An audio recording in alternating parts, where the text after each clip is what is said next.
What up, what up, what up, my super friends? I am Emo Acebo, thanks for watching the vid. This is my review for DC Nation number 0. 3 all new stories, a summer of events starts now. Hey, DC Nation, this book gives readers a look at 3 super anticipated DC events. We got the first preview of a Batman story from Tom King and Clay Mann, which is darkly humorous while also remaining tense and dramatic. It shows the Joker's way of coping with Batman's wedding. The second story is Superman. Brian Michael Bendis and Jose Luis Garcia Lopez previewing the upcoming Man of Steel miniseries. Good stuff there. I think Bendis manages to tell an uplifting tale about the spirit of newspaper journalism in this day and age, as well as Perry White's way of dealing with loss in the matter of just 8 pages. So really cool stuff with Superman. And the final story is a Justice League No Justice, a preview showing all the Justice League teams against a new threat. So 25 cents for this book? Shit, man, it's crazy good. There's no excuse. You need to get it. The 3 stories. Bendis. Look at all this shit. I hated the Rogue Zalrog, whatever the fuck. I didn't like that villain. But this first preview, the Joker is terrorizing a random Gotham resident named Roger in order to get his mail. So the Joker thinks Batman is sending out an invitation to his wedding with Catwoman.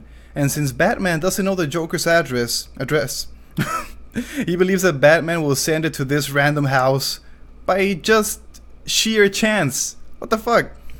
And while waiting for the mail, the Joker tells Roger terrible jokes, makes cryptic comments, and finally, the mail comes. Yep. To find out what happens next, pick up DC Nation number 0. And King, as usual, does a brilliant job mixing the mundane with the fantastic. It seems to be his calling card, as it's the basis of series like The Vision, Mr. Miracle. I mean, this 8-page preview feels more like a self-contained story than a look at things to come, which I greatly appreciate it. It's both chilling and darkly hilarious seeing Joker interact with a frightened, normal person. I really didn't know what was going to happen by the end of the story. Bang. Yep. Now I want to know more. Mann's art fits the tone perfectly. The psychotic glare and grin. The Joker looks appropriately insane and threatening. The color artist makes the juxtaposition between Joker and his surroundings even more vivid. The garishly purple coat, wild green hair, and the skin. I mean, the story is worth the price of the book alone. I really enjoyed it. To be continued. Ooh. Now we got the Man of Steel. Perry White is addressing the Daily Planet newsroom with an urgent message. He no longer wants to print any story about Superman without a firm foundation in truth. He doesn't want to sell a fear-mongering rag, but rather a wholly accurate, facts-based newspaper. So Clark Kent enters the room, talks about a story where he happened to be in the same Costa Rican arms dealer stronghold as Superman, and got a good scoop on the illegal sale of old LexCorp merchandise. Now, when Perry gives Clark commendations for the story, he also reveals that Lois Lane left the Daily Planet, seemingly to write a book, and Perry is taking it really hard, thus his doubling down on truth-telling. Bendis characterizes the Daily Planet perfectly in this story. It shouldn't be a Daily Bugle-like paper, fermenting fear of superheroes, in the public, like J. Jonah does, or used to. It should be a bastion of truth, justice, like Superman. And this simple sentiment resonates especially in this day and age of supposed fake news, especially as some outlets preach fear and hatred toward anyone not like them. I think Bendis is clearly equating Perry's order to modern society. If this continues in Man of Steel and the Superman books, it could lead to great things, man. Taking this shit seriously. After all, Superman himself began deeply rooted in the social issues of his time, so perfect character for that storytelling. Art-wise, Garcia Lopez at this point can do no wrong. He may be getting older, but his art is staying just as beautifully expressive as it was back then, you know. Every character looks distinctive, Perry's wrinkles and grizzled look can tell stories on their own. Not to mention that Garcia Lopez's Clark Kent and Superman might be the most definitive look for the character. I think so. Yep. Oh, and finally, Batman. This is a Justice League.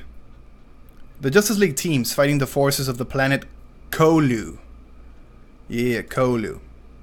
Each team is made up of wild combinations: Deathstroke and Beast Boy on one, or Superman and Sinestro on another. I mean, I'm sure we'll find out why the pairings are so wild in Justice League No Justice. But for now, it's fun to see the team members interact with one another, man. Why are they battling these mofos, these forces? It looks like there's a cosmic force that's exploiting the heroes' destruction of the Source Wall in Dark Knight's Metal. Now, what does this mean for the heroes of Earth? I don't know. We'll have to wait until next week to know for sure. For now, this preview gives more than a sufficient look at things to come. Snyder, Tynion, Williamson, they tell this story which really piqued my interest. Before reading this, I was not too curious about No Justice, but I did want to read it. Now, I truly want to know more. Like, it left many unanswered questions that I'm eager to find the answers to. However, the story felt more like an enticing preview than a standalone story, which is fine for a preview comic like DC Nation #0, but I was still expecting a little more.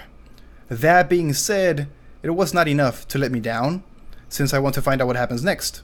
I mean, Jimenez's art is suitably epic for such a big event. One of my favorite artists right now.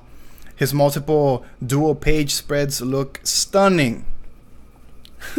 Even the single page battles are outstanding. I'm eager to see his work in the event series itself. Loving it, loving it. So in conclusion, my super friends, if you're even somewhat interested in this year's big DC events, you have to pick up DC Nation #0. It only costs $0.25. That's it. Look at these villains. Woo. The art is nearly flawless in the book, especially in the Superman section. In all three stories, every character feels authentic, and that's what you want, man. Characterization. No one feels out of place, which is great for a short preview since it shows that the writers know what they're doing. Thus, it made me want to read their respective series when they're released.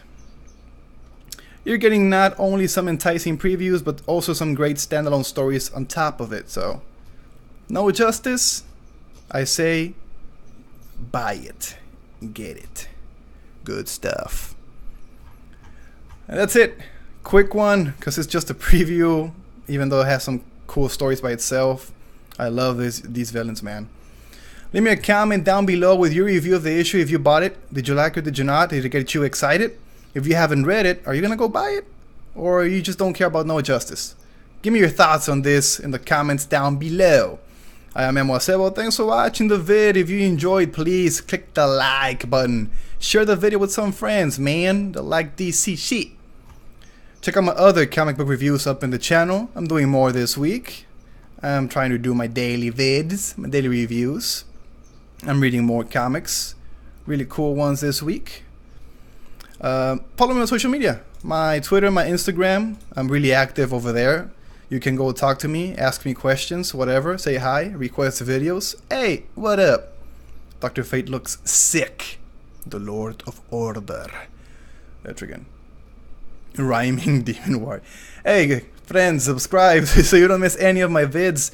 Clicking on the bell icon will give you notifications. That way you never miss my vids. You get my vids in your phone, in your laptop, whatever. Cool? Sounds good. I thank you again, my super friends. And of course, I'll see you in the next one.